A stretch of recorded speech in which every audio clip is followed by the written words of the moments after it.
Hello बच्चों, तो autotrophic nutrition को डिस्कस करने के बाद अब अपन डिस्कस करेंगे the second part of the chapter that is heterotrophic nutrition. तो हीटरोट्रॉफिक न्यूट्रिशन को पढ़ने से पहले आज का सबक नंबर 2, ठीक है। पहला क्या दिया था मैंने, सबक नंबर 1, अब है सबक नंबर 2। योगा से तो होगा ही, पर एक्चुअली में पढ़ाई करने से ही होगा। तो योगा करो, पर योगा के साथ साथ पढ़ाई करनी भी जरूरी है। तो पढ़ना तो बच्चों पड़ेगा ही। तो अब अपन पढ़ेंगे हीटरोट्रॉफिक न्यूट्रिशन। तो हीटरोट्रॉफिक न्यूट्रिशन अपन ने लास्ट लेक्चर में डिस्कस किया था बच्चों कि वो टाइप का न्यूट्रिशन होता है जिसमें ऑर्गेनिज्म किसी दूसरे ऑर्गेनिज्म के ऊपर डिपेंडेंट है अपनी फूड की रिक्वायरमेंट के लिए। वो खुद से अपना खाना नहीं बना सकता, इसीलिए वो या तो प्लांट पर या किसी दूसरे एनिमल के ऊपर डिपेंडेंट है अपनी फूड नीड्स के लिए। तो एग्जैक्टली यही लिखा है एनसीईआरटी के अंदर। इसको अपन रीड करते हैं और एनसीईआरटी की लाइंस को ही डिकोड कर मैं आपको 3 टाइप्स ऑफ हीटरोट्रॉफिक न्यूट्रिशन पढ़ाऊंगी, जिसके ऊपर शॉर्ट या वेरी शॉर्ट क्वेश्चन बन सकता है। और एमसीक्यू तो बच्चों एनसीईआरटी की किसी भी लाइन से बन सकता है, इसीलिए मैं ये एनसीईआरटी की इमेजेस आपको दिखा रही हूं ताकि एनसीईआरटी की रीडिंग भी हो जाए और हम हमारा कंसेप्ट भी बना लें। तो चलो पढ़ते हैं एनसीईआरटी की लाइंस, ठीक है। ब्लैक इंक ले लेते हैं। Each organism is adapted to its environment. The form of nutrition differs depending on the type and availability of the food material as well as how it is obtained by the organism. बिल्कुल सही बात है, किसी भी organism की nutrition requirement depend करती है कि वो कैसे खाने को अपने अंदर लेगा और उसके पास क्या क्या खाना अवेलेबल है। For example, whether the food source is stationary, stationary मतलब फूड का जो सोर्स है वो एक ही जगह पर खड़ा है, और एक ही जगह पर हमेशा कौन खड़े रहेंगे, प्लांट्स खड़े रहेंगे, ठीक है। और मोबाइल सच एज डियर, जो हिरण है वो एक से दूसरी जगह पर भागेगा तो शेर उसके पीछे भागेगा, ठीक है। Would allow for differences in how the food is assessed and what is the nutritive apparatus used by a cow and a lion। तो जो काउ है वो क्या करेगी, क्या वो डियर के पीछे भागेगी, नहीं भागेगी, वो तो घास खाएगी। तो वो आराम से एक जगह खड़े होकर, आपने देखा होगा कि वो जहां उसको घास मिल जाती है वो वहीं रुककर आराम से घास खाती रहती है और मस्त अपना जीवन निकालती है। लायन बेचारे को दुनिया भर की टेंशन है, पहले तो डियर को स्पॉट करना है, फिर डियर के पीछे भागना है, ठीक है। लायन पीछे पीछे, डियर आगे आगे, डियर भी बहुत तेज भाग रहा है और लायन उसके पीछे पीछे तेज भाग रहा है। तो अब जो लायन की लाइफ को जीने का तरीका है और काउ का जो लाइफ को जीने का तरीका है, वो दोनों बहुत ज्यादा डेफिनेटली अलग अलग होंगे, क्योंकि उनके जो फूड सोर्सेज है वो ही अलग अलग हैं। काउ और बफलो आपने देखा होगा, वो आराम से जीते हैं, उनको पता है खाना यहाँ दिख गया, अब ये खाना यहाँ से कहीं नहीं जाएगा, वो यही मिलेगा खाना, तो वो आराम से रहती हैं। लायन टाइगर बेचारे जो कार्निवोरस एनिमल्स हैं, जिनको हंट करना है, वो बेचारे हमेशा टेंशन में रहते हैं और हमेशा अपनी लाइफ के अंदर एनर्जी के कंटेंट को या एनर्जी का जो वैल्यू है उसको हमेशा हाई रखते, क्योंकि उनको किसी के पीछे भागना है। There is a range of strategies by which the food is taken in and used by the organism. Some organisms break down the food material outside the body and then absorb it. इसको हम saprotrophic mode of nutrition बोलते हैं, ये मैं आपको detail में समझाऊंगी, ठीक है। जिसमें एग्जाम्पल्स आते हैं फंजाई के, like bread, mold, yeast and mushrooms. Other take in the whole material and break down inside their bodies. इसको हम होलोजोइक न्यूट्रिशन बोलते हैं, जो कि हम करते हैं या अमीबा करता है। What is to be taken in and broken down depends on the body design and functioning. Some other organisms derive nutrition from plants or animals without killing them. This is parasitic nutrition. तो यहाँ पर basically बच्चों NCERT ने 3 type के heterotrophic nutritions के बारे में बता दिया, ना मेंशन नहीं करा, पर हमको क्या करना है, we have to read in between the lines and decode the NCERT. NCERT के मीनिंग को हमें निकालना है और एग्जाम के लिए अपने आप को प्रिपेयर करना है। तो यहां तक पढ़ने के बाद अब मैं आपको 3 टाइप ऑफ न्यूट्रिशन समझाऊंगी जो एनसीईआरटी ने गोल गोल करके एक पैराग्राफ में खत्म कर दिए। तो पहला मोड ऑफ न्यूट्रिशन जो बच्चों अपन पढ़ेंगे that is holozoic nutrition. Holozoic nutrition में बच्चों क्या होता है, ऑर्गेनिज्म कॉम्प्लेक्स फूड को बॉडी के अंदर लेता है। मैं यहां लिख रही हूं, complex food is taken in the body, ठीक है, और ये कॉम्प्लेक्स फूड कन्वर्ट हो जाता है, ये कॉम्प्लेक्स फूड कन्वर्ट हो जाता है सिंपल फूड में। और ये जो पूरा प्रोसेस है ना बच्चों, ये इंपॉर्टेंट बात है, that it takes place inside the body, और ये होता है with the help of digestive, और ये होता है with the help of digestive enzymes, ठीक है।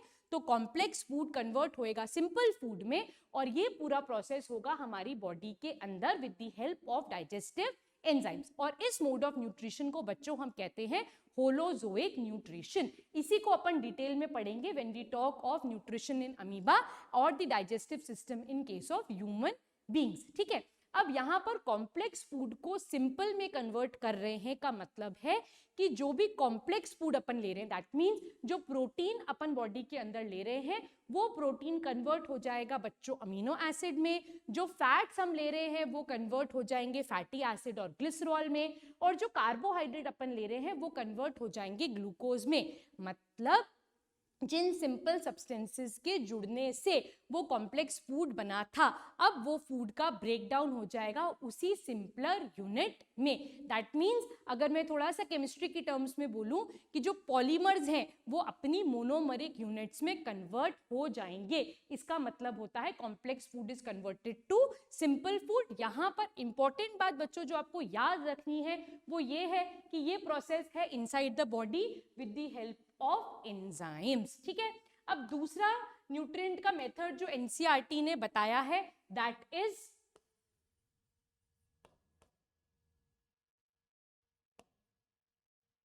Saprotrophic nutrition, that is saprotrophic nutrition. अब सैप्रोट्रोफिक न्यूट्रिशन में बच्चों क्या होता है, सैप्रोट्रोफिक न्यूट्रिशन के केस में कॉम्प्लेक्स फूड जो है वो सिंपल फूड में तो कन्वर्ट हो रहा है, ठीक है, with the help of enzymes, with the help of enzymes. पर ये जो प्रोसेस है ना बच्चों ये हो रहा है outside the body. Outside the body का मतलब क्या हुआ, यहाँ पर सैप्रोट्रोफिक मोड ऑफ न्यूट्रिशन में बच्चों जो कॉमन एग्जाम्पल अपन पढ़ते हैं वो होता है फंजाई का एग्जाम्पल। अब फंजाई क्या करती है, डेड और डिकेड ऑर्गेनिज्म पर या डिकेड फूड स्टफ के ऊपर ग्रो करती है, अपनी बॉडी से डाइजेस्टिव एंजाइम्स को बाहर निकालती है, वो डाइजेस्टिव एंजाइम्स कॉम्प्लेक्स फूड को सिंपल में कन्वर्ट करते हैं और फंजाई क्या करती है, सिंपल फूड को अब्सॉर्ब कर लेती है। तो जो डाइजेशन का प्रोसेस होलोजोइक न्यूट्रिशन में बॉडी के अंदर हो रहा है, तो फंजाई के केस में वो ही डाइजेशन का प्रोसेस बॉडी के बाहर हो रहा है।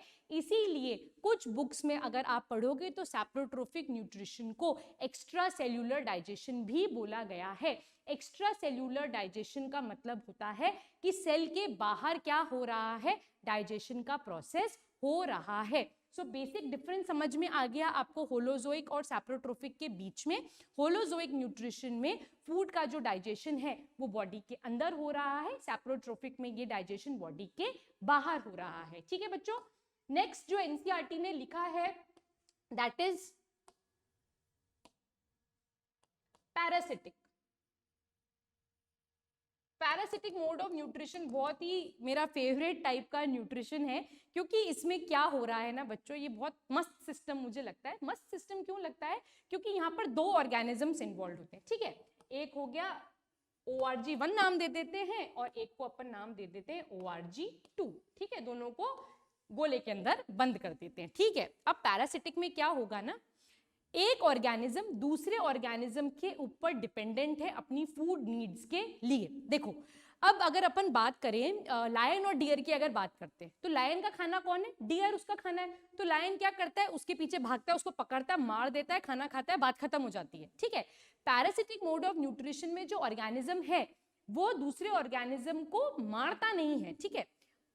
एक बहुत एडवांस सिचुएशन आ जाए तो ऑर्गेनिज्म मर भी सकता है, बट नॉर्मल सिचुएशन में बात करें तो वो मरेगा नहीं। तो एक ऑर्गेनिज्म दूसरे ऑर्गेनिज्म के ऊपर डिपेंडेंट रहता है, उससे सारा न्यूट्रिशन ले लेता है, उसके ऊपर फीड करता है, ठीक है, और उससे पूरा बेनिफिट उठा लेता है। तो पैरासिटिक मोड ऑफ न्यूट्रिशन में बच्चों दो ऑर्गेनिजम्स होते हैं, एक ऑर्गेनिज्म दूसरे ऑर्गेनिज्म से बेनिफिट लेता है, ठीक है।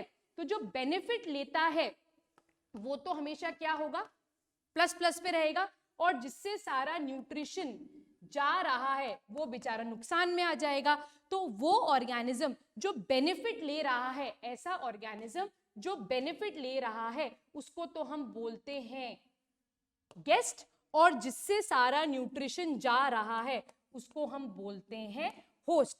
तो पैरासिटिक मोड ऑफ न्यूट्रिशन में गेस्ट होस्ट के ऊपर फीड करता है, उसको नुकसान पहुंचाता है और उससे पूरे न्यूट्रिशन को खींच लेता है। तो ऐसा कोई मोड ऑफ न्यूट्रिशन जिसमें दो ऑर्गेनिजम्स हैं और एक ऑर्गेनिज्म बेनिफिट ले रहा है, दूसरा ऑर्गेनिज्म लॉस में जा रहा है, तो ऐसे मोड ऑफ न्यूट्रिशन को बच्चों हम पैरासिटिक मोड ऑफ न्यूट्रिशन कहते हैं। और इसमें जो ऑर्गेनिज्म फायदा लेता है उसको हम बोलते हैं गेस्ट, और जिसका नुकसान हो रहा है उसको हम बोलते हैं होस्ट। और इसमें बहुत कॉमन एग्जांपल अगर हम प्लांट्स के केस में देखें तो एनसीईआरटी भी उस एग्जांपल को कोट करती है, वो है अमर बेल या कसकटा। उसमें क्या होता है, उसमें जो अमर बेल का प्लांट होता है वो दूसरे प्लांट के ऊपर एक नेटवर्क बना लेता है, पूरा एक जाल बना लेता है और होस्ट प्लांट से न्यूट्रिशन को सक कर लेता है। एनिमल्स के केस में अगर आप एग्जाम्पल देखो तो जो मलेरिया कॉजिंग ऑर्गेनिज्म है प्लाज्मोडियम, वो एक पैरासाइट है। सर में जो जुएं हो जाती हैं वो पैरासाइट है। टेप वर्म जो हमारे इंटेस्टाइन में आके रहने लग जाता है वो एक पैरासाइट है, वो हमारी बॉडी को नुकसान पहुंचाता है और खुद न्यूट्रिशन ले लेता है। तो ऐसे मोड ऑफ न्यूट्रिशन को बच्चों हम कहते हैं पैरासिटिक मोड ऑफ न्यूट्रिशन, ठीक है। अब यहाँ पर कई बार बच्चे एक बहुत ही कॉमन सवाल मुझसे पूछते हैं कि मैम जो वीनस फ्लाई ट्रैप होता है, जो इंसेक्ट को खाता है, उसको हम किस मोड ऑफ न्यूट्रिशन में डालेंगे। तो बच्चों ये बहुत ही इंपॉर्टेंट सवाल है कि हम हम इंसेक्टिवोरस प्लांट्स को कौन से मोड ऑफ न्यूट्रिशन में डालेंगे। तो जो इंसेक्टिवोरस प्लांट्स है, जो इंसेक्ट खाते हैं ना बच्चों, वो फोटोसिंथेसिस करते हैं। ये बहुत इंपॉर्टेंट है, आप इसको प्लीज अपनी कॉपी में नोट डाउन करो कि जितने भी इंसेक्टिवोरस प्लांट्स हैं जो इंसेक्ट को खाते हैं, जैसे पिक्चर प्लांट हो गया, वीनस फ्लाई ट्रैप हो गया, ये सब इंसेक्ट्स को इसीलिए खाते हैं क्योंकि ये एक ऐसी सॉइल के अंदर ग्रो कर रहे हैं which is deficient in nitrogen. वो नाइट्रोजन डेफिशिएंट सॉइल में ग्रो कर रहे हैं, तो सिर्फ और सिर्फ अपनी नाइट्रोजन की रिक्वायरमेंट को पूरा करने के लिए वो इंसेक्ट्स को खा रहे हैं। अदरवाइज वो फोटोसिंथेसिस का प्रोसेस वैसे ही करते हैं जैसे कोई और ग्रीन प्लांट कर रहा हो। सो दिस इज वेरी इंपॉर्टेंट। तो ये तीनों मोड ऑफ न्यूट्रिशन आपको समझ में आ गए होंगे। तो चलो आगे बढ़ते हैं। Now we will talk about holozoic nutrition in detail, ठीक है। एनसीईआरटी ने यहाँ पर होलोजोइक न्यूट्रिशन को समझा रखा है और उन्होंने एग्जाम्पल लिया है अमीबा का। अमीबा एक यूनिसेल्युलर प्रोटोजोअन है और वो एग्जैक्टली सारे स्टेप्स होलोजोइक न्यूट्रिशन के वैसे ही फॉलो करता है जैसे कि ह्यूमंस फॉलो करते हैं। बट डिफरेंस क्या है, अमीबा के केस में सिर्फ एक सेल सारे प्रोसेसेस को कर देगा और ह्यूमंस के केस में हमारे पास एक प्रॉपर सिस्टम प्रेजेंट है डाइजेशन के लिए। तो इसको पढ़ने से पहले या इस डायग्राम को समझने से पहले मैं आपको क्विकली बता देती हूँ कि होलोजोइक न्यूट्रिशन के एक्चुअली में स्टेप्स क्या होते हैं और फिर इस डायग्राम को अपन स्टडी करेंगे, ठीक है। चलो तो कॉपी निकालो और लिखो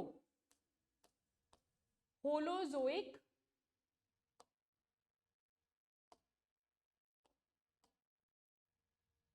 अपन ग्रीन से लिखेंगे, स्टेप्स ऑफ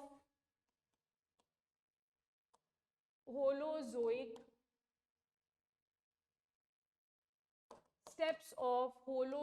न्यूट्रिशन, ठीक है। तो पहला स्टेप होलोजोइक न्यूट्रिशन का होता है इंजेशन। इंजेशन वर्ड का मतलब होता है इनटेक ऑफ फूड, ठीक है, खाने को अंदर लेना is called as ingestion. Second step holozoic nutrition का होता है डाइजेशन। डाइजेशन के अंदर क्या होगा, कॉम्प्लेक्स फूड का कन्वर्जन हो जाएगा into simple food with the help of enzymes, ठीक है। फिर थर्ड, अब्जॉर्प्शन। अब्जॉर्प्शन में क्या होगा, जो डाइजेस्टेड फूड है, डाइजेस्टेड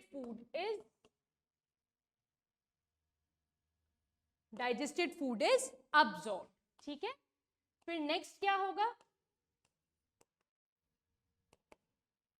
एसिमिलेशन। एसिमिलेशन का मतलब हो गया जो अब्सॉर्ब न्यूट्रिएंट्स हैं उनका अब हम क्या करेंगे, यूटिलाइजेशन। यूटिलाइजेशन अलग अलग तरीके से हो सकता है, ग्रोथ के लिए हो सकता है, सेल डिवीजन के लिए हो सकता है, रिप्रोडक्शन के लिए हो सकता है, और बहुत सारे ऐसी अदर एक्टिविटीज हैं जिसके लिए हम न्यूट्रिएंट्स का यूटिलाइजेशन कर सकते हैं। नेक्स्ट और लास्ट इज ईजेशन। ईजेशन का मतलब हुआ removal of undigested food. So these are the 5 steps of Holozoic nutrition: ingestion, digestion, absorption, assimilation and egestion. ये पांचों स्टेप इसी ऑर्डर में चलते हैं, हम इनको ऊपर नीचे नहीं कर सकते हैं। अगर एग्जाम में क्वेश्चन आता है that what are the 5 steps that are followed by amoeba in the process of digestion, तो यही पांचों स्टेप्स आपको लिखने हैं। अब इन्हीं पांचों स्टेप्स को बेस बनाकर अपन समझते हैं कि अमीबा कैसे न्यूट्रिशन ले रहा है, ठीक है। So this is the diagrammatic representation. So अगर आपको यहाँ पर दिख रहा है, so this is the amoeba and this is the food particle, ठीक है। तो अमीबा अपनी प्लाज्मा मेम्ब्रेन को इस तरह से एक्सटेंड करता है और इस फूड पार्टिकल के चारों तरफ एक फुट लाइक स्ट्रक्चर बना देता है, और इस फुट लाइक स्ट्रक्चर को हम कहते हैं pseudopodia. This foot like structure is called as pseudopodia. ये सूडोपोडिया इस फूड को इनगल्फ कर फूड को अंदर ले लेती है। So this is the process of ingestion. Again यहाँ पर एक स्टैंड अलोन एमसीक्यू बन सकता है कि अमीबा जो है वो फूड का इंजेशन कैसे करता है। So the food is ingested by amoeba by the formation of pseudopodia। एक फॉल्स फुट लाइक स्ट्रक्चर बनता है जिससे अमीबा फूड को अपने अंदर लेता है। अब जैसे ही फूड अमीबा की बॉडी के अंदर जाता है या अमीबा के सेल के अंदर जाता है, बेचारा एक ही सेल का बना हुआ है तो वही उसकी बॉडी भी बना रहा है, ठीक है। तो जैसे ही फूड उस अमीबा के अंदर जाता है तो यहाँ पर डाइजेस्टिव एंजाइम्स काम करते हैं, यहाँ पर डाइजेस्टिव एंजाइम्स काम करते हैं और इस फूड पार्टिकल को डाइजेस्ट करते हैं। तो इंजेशन के बाद क्या आ गया, प्रोसेस ऑफ डाइजेशन। और ये जो डाइजेस्टिव एंजाइम्स है ना बच्चों, ये प्रोड्यूस करता है यहाँ पर लाइजोजाइम, ठीक है। लाइजोसोम जो एक सेल ऑर्गेनेल है, not lysozyme, sorry, it is lysosome. तो लाइजोसोम जो सेल ऑर्गेनेल होता है वो डाइजेस्टिव एंजाइम्स को प्रोड्यूस करता है, और वो डाइजेस्टिव एंजाइम्स फूड को क्या करते हैं, अपनी सिंपलर यूनिट में कन्वर्ट कर देते हैं। एक बार फूड जब अपनी सिंपलर यूनिट में कन्वर्ट हो जाता है, so it is distributed in the cytoplasm of the cell, right, and this process is absorption. फिर अमीबा उसे यूज करता है for various other processes, that is assimilation, and at the end the undigested food is thrown out of the plasma membrane of the amoeba, and that is the process of egestion. So इस diagram में पांचों steps of holozoic nutrition आ जाते हैं, ठीक है। So amoeba takes in food using temporary finger-like extensions of the cell surface which fuse with the food particle forming a food vacuole. तो ये एक important term है यहाँ पर, food vacuole। अमीबा जैसे ही सूडोपोडिया की मदद से फूड पार्टिकल को अपने सेल के अंदर ले लेता है तो वो उस फूड पार्टिकल के चारों तरफ एक टेम्पररी स्ट्रक्चर बनाता है, और उस टेम्पररी स्ट्रक्चर को हम बोलते हैं फूड वैक्यूल, ठीक है। तो यहाँ पर अगेन एक एमसीक्यू बन जाता है। Inside the food vacuole complex substances are broken down into simpler one which then diffuse into the cytoplasm। that means digestion हुआ, digestion के बाद absorption हो गया। The remaining undigested material is moved to the surface of the cell and thrown out, that is the process of egestion in paramecium. ठीक है, अब यहां तक हो गया अमीबा. अमीबा के बाद एक और प्रोटोजोआ आता है which is known as paramecium. इस पैरामीशियम का क्वेश्चन आपकी सीबीएसई के सैंपल पेपर में भी है कि पैरामीशियम का मोड ऑफ न्यूट्रिशन क्या है या फिर पैरामीशियम फूड का इंजेक्शन कैसे करेगा. तो कैसे करेगा ये दिया हुआ है हमारी एनसीईआरटी के अंदर. सो जो पैरामीशियम होता है ये एक यूनिसेल्युलर ऑर्गेनिज्म है. The cell has a definite shape. Amoeba और पैरामीशियम में क्या फर्क है? अमीबा अपनी शेप को कॉन्स्टेंटली चेंज करता रहता है और पैरामीशियम जो होता है उसकी शेप हमेशा फिक्स्ड होती है. And the food is taken in at a specific spot. Paramecium में फूड को इंजेस्ट करने के लिए एक स्पेसिफिक स्पॉट प्रेजेंट है. वो अमीबा के जैसे सूडोपोडिया का फॉर्मेशन नहीं करता है. So this is very very very important. Food is moved to this spot by the movement of cilia which covers the entire surface of the cell. अगर आपने पैरामीशियम का स्ट्रक्चर देखा है तो पैरामीशियम जो होता है, मैं अगर यहाँ बनाऊं तो ऐसा स्ट्रक्चर होता है पैरामीशियम का. ठीक है, और यहाँ पर चारों तरफ उसके क्या प्रेजेंट होते हैं? हेयर लाइक स्ट्रक्चर्स प्रेजेंट होते हैं. And these hair like structures are called as cilia. तो इन सीलिया की कांस्टेंट बीटिंग की वजह से जो फूड है वो एक स्पेसिफिक स्पॉट तक पहुंचता है और पैरामीशियम वहां से फूड को इंजेस्ट कर लेता है. So this page that is given in your NCERT बच्चों, इट इज एक्सट्रीमली इंपॉर्टेंट. इसकी एक एक लाइन को आप ढंग से पढ़ना. मैंने आपको इन पूरी लाइंस का मतलब डिटेल में समझा दिया है. ठीक है, so this is also very important. आप इसका एक स्क्रीनशॉट ले लेना. ठीक है, या फिर आप इसे क्विकली कॉपी कर लो. मैं आपको टाइम दे रही हूं ताकि आप इसका स्क्रीनशॉट ले लो क्विकली. ठीक है, चलो आगे बढ़ते हैं. And now we will move on to the main part of the chapter that is the human digestive system. ठीक है, तो ह्यूमंस और अमीबा में एक चीज कॉमन है कि दोनों होलोजोइक न्यूट्रिशन को फॉलो करते हैं. ठीक है, अब डिफरेंस क्या है? अमीबा बेचारा एक ही सेल है, वो एक ही सेल सारे काम कर देता है. बट हम humans multi cellular complex organisms हैं. तो हमारे पास हर एक लाइफ प्रोसेस को करने के लिए एक separate set of system present है. तो फूड का डाइजेशन करने के लिए हमारे पास जो सिस्टम प्रेजेंट है उसको हम बोलते हैं डाइजेस्टिव सिस्टम. बच्चों इस डाइजेस्टिव सिस्टम में दो चीजें होती है. एक होती है एलिमेंट्री कैनाल और दूसरे होते हैं डाइजेस्टिव ग्लैंड्स. तो मैं यहाँ पर लिख देती हूँ. So this digestive system comprises of alimentary canal and digestive glands. ठीक है, तो यहाँ पर एलिमेंट्री कैनाल है और डाइजेस्टिव ग्लैंड्स है. और एलिमेंट्री कैनाल के अंदर फूड का मूवमेंट होगा और digestive gland different different enzymes produce करेंगे जिसकी वजह से फूड का डाइजेशन जो है वो धीरे धीरे धीरे कर कर कंप्लीट होने लग जाएगा. तो ये डायग्राम आपकी एनसीईआरटी के अंदर दिया हुआ है. इस डायग्राम को आपको प्रैक्टिस करना है बच्चों. डायग्राम के लिए एक सिंपल रूल है ड्रॉ डायग्राम wherever asked. ठीक है, दूसरा है ड्रॉ डायग्राम wherever needed. तो जहां पूछा गया है वहां तो डायग्राम बनाना है. बट जहां पर आपको लगता है कि डायग्राम से मेरा आंसर थोड़ा और इफेक्टिव हो जाएगा और टाइम परमिट करता है तो हमें क्विकली वहां पर डायग्राम बना देना चाहिए. बच्चों बोर्ड का पेपर अटेम्प्ट करने का सबसे इंपॉर्टेंट फैक्ट है हार्डवर्क, है ना. हार्डवर्क हम सब करते हैं बट उसके अलावा एक और चीज जो बहुत ज्यादा इंपॉर्टेंट है वो है स्मार्ट वर्क. ठीक है, आपको अपने वर्क को हाईलाइट करना आना चाहिए. आप जो एग्जामिनर आपकी कॉपी चेक करा आप उसका ध्यान वहीं ले जाओ जहां पर आप ले जाना चाहते हो. तो ये कैसे आएगा? ये प्रैक्टिस करने से आएगा. तो आपको ये डायग्राम प्रैक्टिस करने पड़ेंगे. आपको सब्जेक्टिव आंसर्स जब लिखने हैं तो डायग्राम बनाने के लिए आएगा ही आएगा. बट केस बेस्ड में या फिर मैं वापस से बोल रही हूँ एमसीक्यूज के केस में भी डायग्राम दे सकते हैं और क्वेश्चन मार्क लगा के छोड़ सकते हैं कि आपको आइडेंटिफाई करना है कि ये पार्ट कौन सा होगा. तो यहाँ पर अपन क्विकली देख लेते हैं कि जो एलिमेंट्री कैनाल है उसमें क्या क्या प्रेजेंट है. यहाँ पर माउथ प्रेजेंट है. माउथ ओपन करेगी into a cavity. That cavity is called as buccal cavity. ठीक है, बक्कल कैविटी के बाद एक लॉन्ग ट्यूब लाइक स्ट्रक्चर है जिसको हम बोलते हैं oesophagus. Oesophagus will open into stomach. Stomach will open into long coiled part of the alimentary canal which is called as small intestine. Small intestine will open into large intestine और large intestine ultimately open हो जाएगी to the last part of the alimentary canal which is called as the anus. So mouth से लेकर anus तक हमारी alimentary canal extend करती है. मैं आपको बोल रही हूँ, आप इन्हें नोट डाउन कर लो. माउथ ओपन करता है बक्कल कैविटी में, बक्कल कैविटी ओपन करती है into a long tube which is oesophagus.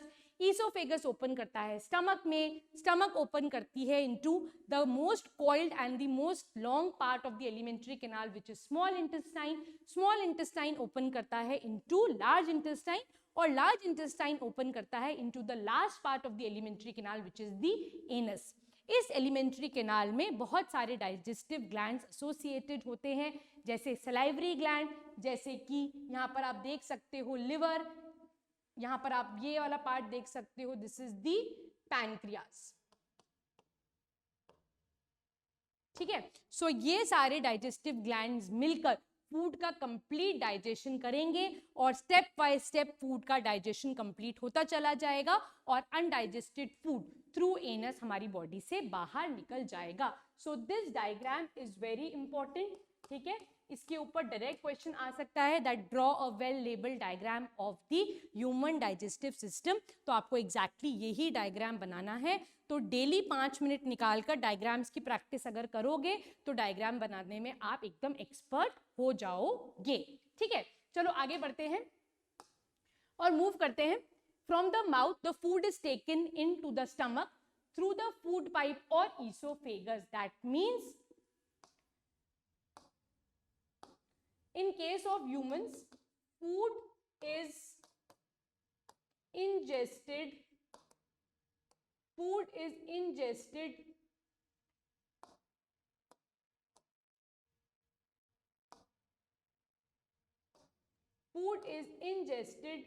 through mouth. ठीक है, फूड का इंजेशन हम किसके थ्रू कर रहे हैं? माउथ के थ्रू कर रहे हैं. माउथ के through the food enters into a cavity which is called as buccal cavity. Buccal cavity से जो है वो खाना कहाँ जा रहा है? स्टमक के पास जा रहा है through a long tube which is called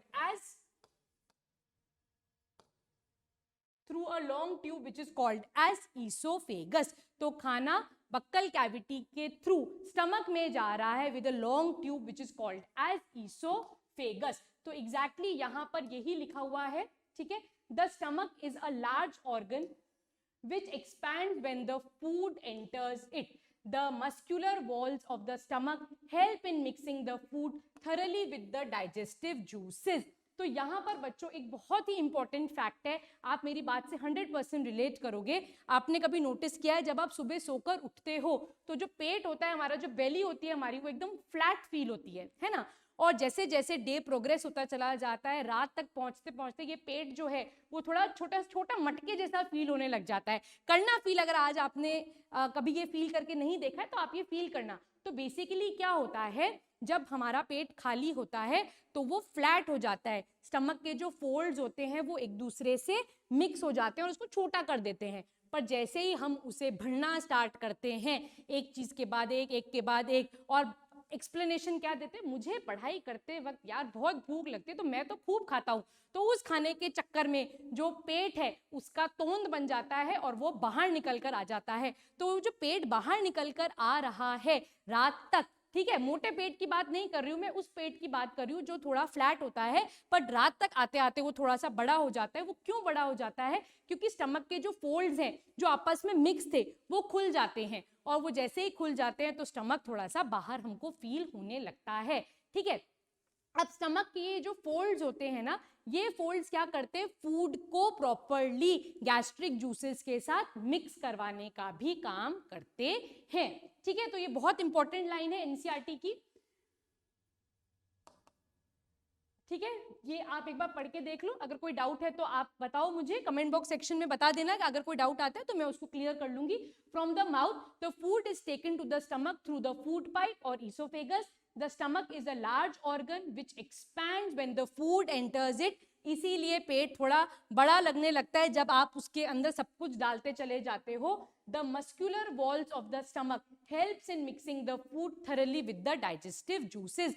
जो स्टमक है उसके मूवमेंट की वजह से, उसकी वॉल्स की मूवमेंट की वजह से जो खाना है वो डाइजेस्टिव जूसेस के साथ थरली मिक्स हो जाता है। ठीक है, चलो।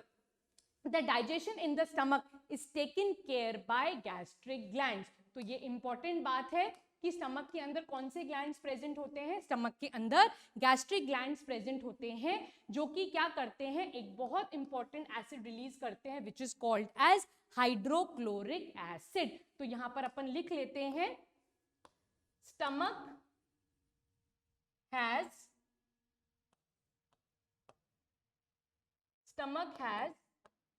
gastric glands and gastric glands releases HCl। और इस HCl की प्रेजेंस की वजह से बच्चों स्टमक का जो pH है वो हमेशा एसिडिक रहता है। तो स्टमक का pH हमेशा कितना रहेगा? अराउंड 2 to 3 रहेगा। ठीक है, यहां तक समझ में आ गया? यही लिखा है नेक्स्ट लाइंस में, देखो, the hydrochloric acid creates an acidic medium which facilitates the action of the enzyme pepsin। What other function do you think is served by the acid? The mucus protects the lining of the stomach from the action of acid under the normal condition। अब NCERT बनाने वाले बड़े ही smart है, वो खुद बोल देते, question डाल के छोड़ देते और आप सोचते रहो कि इसका क्या आंसर होगा, और इन्हीं क्वेश्चन को फिर वो बोर्ड में भी डाल देते हैं। तो घबराओ मत, मैं आपको इसका पूरा सोल्यूशन दूंगी। अब बच्चों यहाँ पर क्या हो रहा है, स्टमक के अंदर जो गैस्ट्रिक ग्लैंड्स प्रेजेंट है ना, ये गैस्ट्रिक ग्लैंड HCl तो प्रोड्यूस कर ही रहे हैं, साथ साथ पे यहाँ पर वो एक एंजाइम भी प्रोड्यूस कर रहे हैं जिसका नाम है पेप्सिनोजन।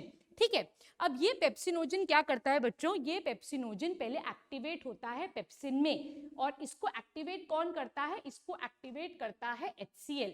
इसको लिख लेते हैं अपन यहाँ पर, पेप्सिनोजन एक्टिवेट होता है into pepsin with the presence of HCl। अब NCERT हमसे क्या चाह रही है? वो HCl के फंक्शंस मांगना चाह रही है हमसे। तो यहां पर अपन लिख लेते हैं फंक्शंस ऑफ HCl। ठीक है, तो पहला फंक्शन हो गया, इट गिव्स या it forms acidic environment in stomach, जिसका pH कितना होता है? 2 से 3। तो ये इंपॉर्टेंट बात है। दूसरी, इतने हाई एसिडिक एनवायरनमेंट में क्या माइक्रो ऑर्गेनिज्म सर्वाइव कर सकते हैं? माइक्रो ऑर्गेनिज्म सर्वाइव नहीं कर सकते। So kills the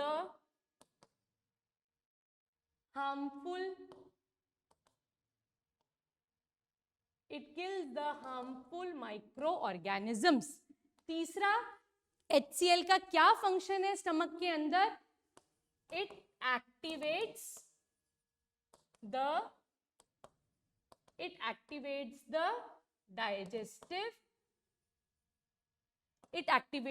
digestive enzyme। और यहां पर आप एक बॉक्स बनाकर लिख देना कि पेप्सिनोजन जो है वो एक्टिवेट हो जाएगा पेप्सिन में, और एक और एंजाइम होता है प्रोरेनिन, जो कि मिल्क का डाइजेशन करता है, वो एक्टिवेट हो जाएगा रेनिन में। तो ये 3 फंक्शंस हमको HCl के बारे में लिखने हैं। ठीक है, आगे बढ़ते हैं। The exit of food from the stomach. अब खाना जब फूड में आया, गैस्ट्रिक जूसेस के साथ मिक्स हो गया, डाइजेस्टिव जूसेस के साथ मिक्स हो गया, HCl ने उसके माइक्रो ऑर्गेनिजम्स को किल कर दिया, और थोड़ा बहुत डाइजेशन जो है वो हो गया स्टमक के अंदर। स्टमक के अंदर बच्चों बेसिकली प्रोटीन का पार्शियल डाइजेशन होता है, प्रोटीन ब्रेक डाउन हो जाते हैं इनटू सम स्मॉलर यूनिट्स। इतना होने के बाद 4 से 5 घंटे के बाद जो फूड है वो धीरे धीरे स्टमक से एग्जिट करने लगता है, और वो एंटर करता है into the next part of the alimentary canal which is our small intestine. ठीक है, अब देखते हैं एनसीईआरटी क्या बोल रही है। The exit of the food from the stomach is regulated by a sphincter muscle. ठीक है, अब इसको कैसे समझेंगे?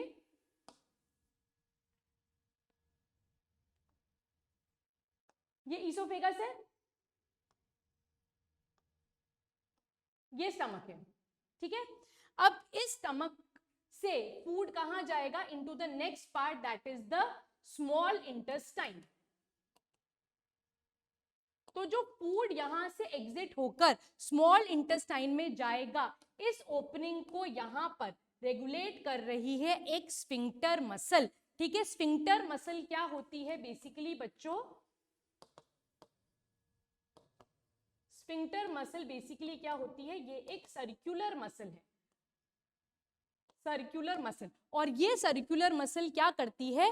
ये रेगुलेट करती है कि फूड का जो मूवमेंट है वो एक ही डायरेक्शन में जाए, फूड का बैक फ्लो ना हो जाए। बैक फ्लो ना हो जाए मतलब स्मॉल इंटेस्टाइन से खाना वापस से स्टमक की तरफ ना चला जाए। तो ये क्या करेगी? फूड को नीचे की तरफ मूव करने देगी और रिवर्स आने के लिए रोकेगी। बट यस, अगर वॉमिटिंग होती है तो ये स्फिंक्टर मसल खुल जाती है और फूड जो है वो रिवर्स डायरेक्शन में निकलकर हमारे मुंह से वापस से बाहर आ जाता है। तो स्फिंक्टर का मेन काम क्या है? वो रेगुलेट करेगी कि फूड जो है वो एक ही डायरेक्शन में जाए। ठीक है, तो ये हो गई ये लाइन का मतलब। From the stomach, the food now enters into the small intestine. This is the longest part of the alimentary canal. वापस से एक स्टार लगा लो, यहाँ पर एक MCQ बन जाएगा कि the longest part of the alimentary canal is small intestine.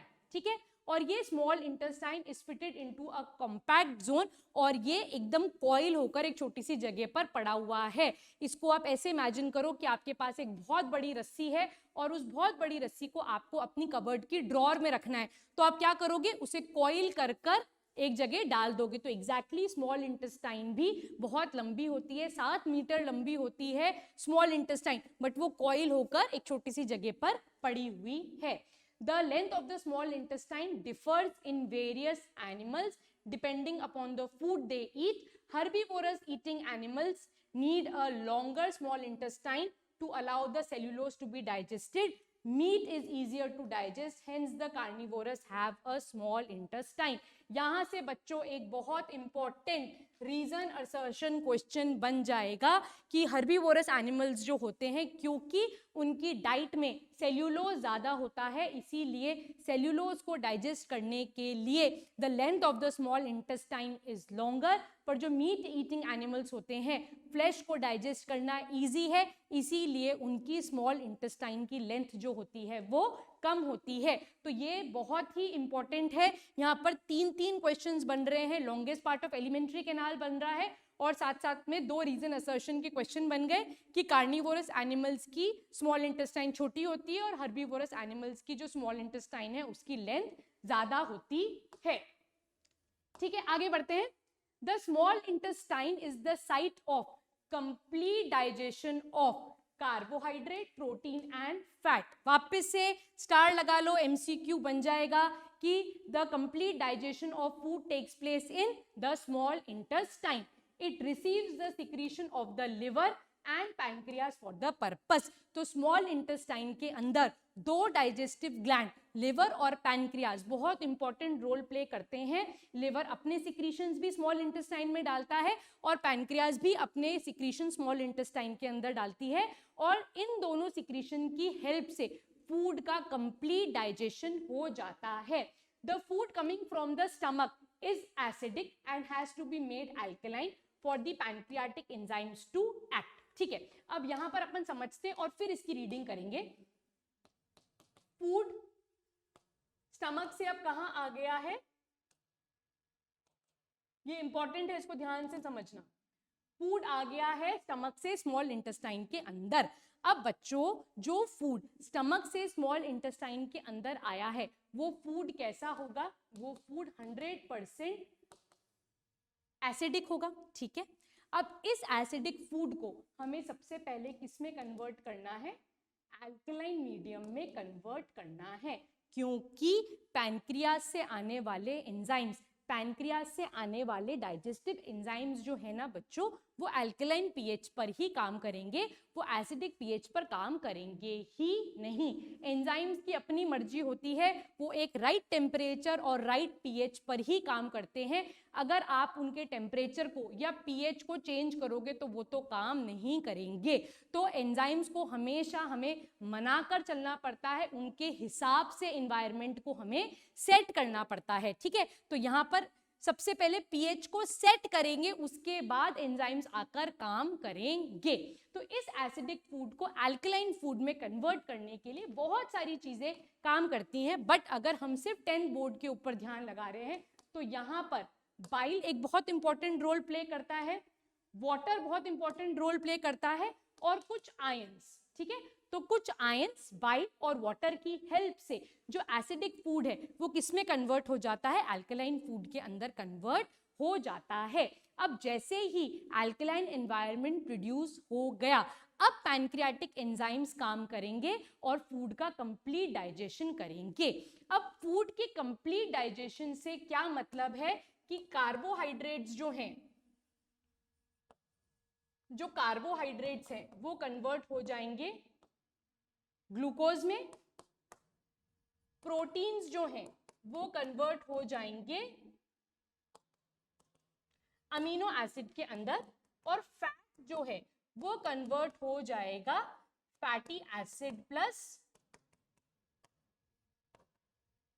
Convert हो जाएगा फैटी एसिड इनटू ग्लिसरॉल के अंदर। बट यहां पर एक ट्विस्ट है। ट्विस्ट क्या है कि फैट का डाइजेशन कभी भी डायरेक्टली ऐसे नहीं होता। Fat undergoes the process of emulsification. अब इमल्सिफिकेशन क्या होता है इसको समझते हैं कि fat undergoes the process of emulsification. ये फैट का बड़ा ड्रॉपलेट है, इस बड़े फैट ड्रॉपलेट को छोटे छोटे फैट ड्रॉपलेट के फॉर्म में कन्वर्ट किया जाता है with the action of bile, and this process is called as emulsification. और इमल्सिफिकेशन होने के बाद ही एक एंजाइम होता है लाइपेज, वो काम करता है और कन्वर्ट करता है फैट को फैटी एसिड इनटू ग्लिसरॉल। तो हम कभी भी फैट के डाइजेशन को शो करेंगे तो इसके आगे एक वर्ड लगा देंगे इमल्सिफाइड फैट। तो इमल्सिफाइड फैट कन्वर्ट होगा into fatty acid and glycerol, और इस इमल्सिफिकेशन के काम को कौन करेगा, बाइल करेगा। बाइल कहां से आएगा, लिवर से आएगा। एक और इंपॉर्टेंट चीज स्टार लगा के अपनी कॉपी में नोट डाउन कर लो कि बाइल एक ऐसा डाइजेस्टिव जूस है जिसके पास कोई एंजाइम नहीं होते। Bile is completely non enzymatic in nature. Bile will always help in the digestion of food, it will never digest food। ये बातें जो मैंने अभी एक सेकंड पहले बोली हैं ये बोर्ड पॉइंट ऑफ व्यू से बिल्कुल गोल्डन वर्ड्स हैं। आप इस वीडियो को बार बार सुनना, इन 2 लाइंस को मैं वापस से रिपीट कर रही हूं। ठीक है, रेडियो एक बार ही बजता है, पर मैं इस लाइन को दूसरी बार आपको बोल रही हूं कि बाइल एक ऐसा डाइजेस्टिव जूस है that is non enzymatic in nature, उसके पास कोई एंजाइम नहीं होते। Bile will always help in the digestion process, it will never digest any food. तो ये बहुत इंपॉर्टेंट बात मैंने बोल दी है। ठीक है, अब यहाँ पर इसकी रीडिंग कंटिन्यू करते हैं। एनसीईआरटी को पढ़ना बहुत जरूरी है। Bile juice from the liver accomplish the addition on acting on fat. जो बाइल है वो क्या करेगा, एसिडिक एनवायरनमेंट को अल्कलाइन एनवायरनमेंट में कन्वर्ट करेगा। Fats are present in the intestine in the form of large globules, which makes it difficult for the enzyme to act on them. Bile salts break them into smaller globules, increasing the efficiency of the enzyme. This is called as emulsification। और आप ये chemistry के chapter 4 में पढ़ चुके हो, ऐसा मैं नहीं कह रही हूँ, ऐसा एनसीईआरटी के अंदर लिखा हुआ है। और जो कुछ भी एनसीईआरटी के अंदर लिखा हुआ है बच्चों, बस वो ही सत्य है। ठीक है, the pancreas secretes pancreatic juice which contains digestive enzyme like trypsin for the digestion of protein, lipase for breaking down of emulsified fat. The walls of the small intestine contain gland which secrete intestinal juice, and then there is complete digestion of the food. Complete digestion of the food का मतलब है proteins are converted to amino acid, carbohydrates into glucose and fats into fatty acid and glycerol, exactly वही जो मैंने यहाँ पर आपको समझाया है। तो स्मॉल इंटेस्टाइन के अंदर हमारा डाइजेशन का जो प्रोसेस है वो हो जाएगा कंप्लीट, ठीक है। Now the food which is digested now it is absorbed by our small intestine. हमारी स्मॉल इंटेस्टाइन डिजाइन ही इस तरह से हुई है, भगवान ने उसको इतना ब्यूटीफुली बनाया है कि उसका सरफेस एरिया बहुत ज्यादा है, with the help of finger like projections which is called as villi. हमारी स्मॉल इंटेस्टाइन के अंदर ऐसे फोल्ड्स प्रेजेंट होते हैं which is called as villi, और इस विलाई की हेल्प से फूड का अब्जॉर्प्शन जो है वो बहुत एफिशिएंटली होता है।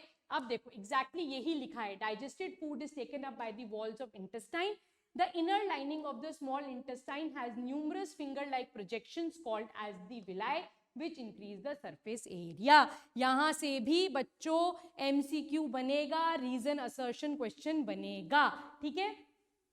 The villi are richly supplied with blood vessel। Villi के नीचे क्या प्रेजेंट होंगे, विलाई के नीचे हमेशा ब्लड वेसल्स प्रेजेंट होंगे, ठीक है। तो जितना भी फूड हम अब्सॉर्ब करेंगे it will enter into the blood vessel, और ब्लड वेसल्स में जाने के बाद it is then distributed to the entire body, ठीक है, where it is utilized for obtaining energy, building up of new tissue, repair of old tissue। that means यहाँ पर पूरा assimilation का process जो है वो हो जाएगा। The food which is not digested or the food which is not absorbed enters into the large intestine।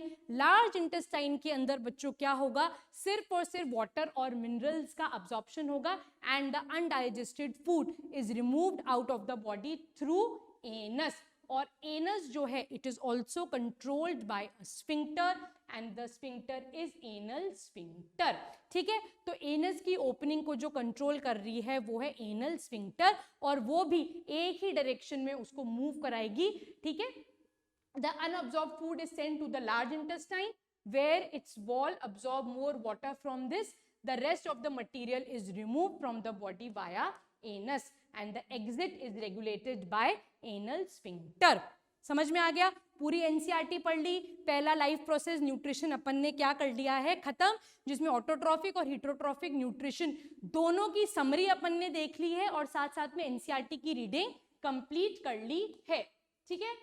अब यहाँ पर एनसीईआरटी ने 5 क्वेश्चन दे रखे हैं चैप्टर के एंड में, तो मैं आपसे एक्सपेक्ट करती हूँ कि ये 5 क्वेश्चन आप सॉल्व करने की कोशिश करो। अगर आपसे सॉल्व नहीं होते हैं तो आप मुझे बताना, रेस्पिरेशन को स्टार्ट करने से पहले मैं इन 5 क्वेश्चन को जरूर आपके साथ डिस्कस करूंगी। क्वेश्चन बहुत इजी हैं, अगर आपने लेक्चर को ध्यान से सुना है, आप एक बार एनसीईआरटी पढ़ चुके हो, आपका कंसेप्ट क्लियर है, तो ये क्वेश्चन बहुत इंपॉर्टेंट है, इन्हें हमें छोड़ना नहीं है, ठीक है। तो नेक्स्ट क्लास में हम रेस्पिरेशन को पढ़ेंगे, और रेस्पिरेशन को स्टार्ट करने से पहले मैं एक छोटा सा वीडियो बनाऊंगी जिसमें इन 5 क्वेश्चन को डिस्कस करूंगी, और साथ साथ में न्यूट्रिशन के important reason assertion, case based और कुछ पीवाईक्यूज को भी अपन डिस्कस करेंगे। सो बच्चों बस पढ़ाई करते रहो, पढ़ाई पर ध्यान लगाओ, पढ़ाई में कंसिस्टेंट रहो, अपना टाइम टेबल सेट करो और उस टाइम टेबल को फॉलो कर कर बस पढ़ाई करते चले जाओ।